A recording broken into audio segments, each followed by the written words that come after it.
বিকৃত বিবেকের জাতি আমরা।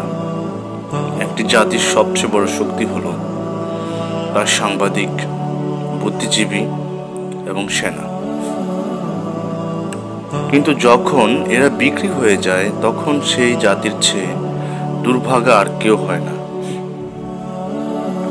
বিকৃত সাংবাদিক সত্যের বদলে মিথ্যা লিখে যায়।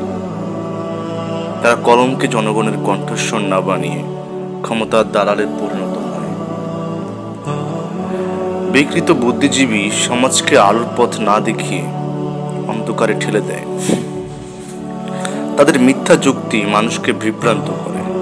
বিকৃত সেনা দেশের মাটি ও মানুষের নিরাপত্তা ভুলে ব্যক্তি স্বার্থে আর টাকার কাছে আত্মসমর্পণ করে। একটি জাতি তখনই ধ্বংস হয় যখন এর মূল স্তম্ভগুলো ভেঙে পড়ে।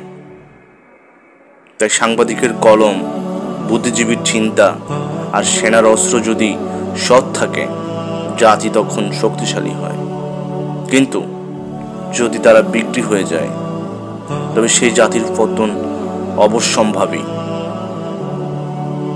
ইতিহাস সাক্ষী, বিকৃত বিবেকের জাতি টিকে থাকতে পারে না।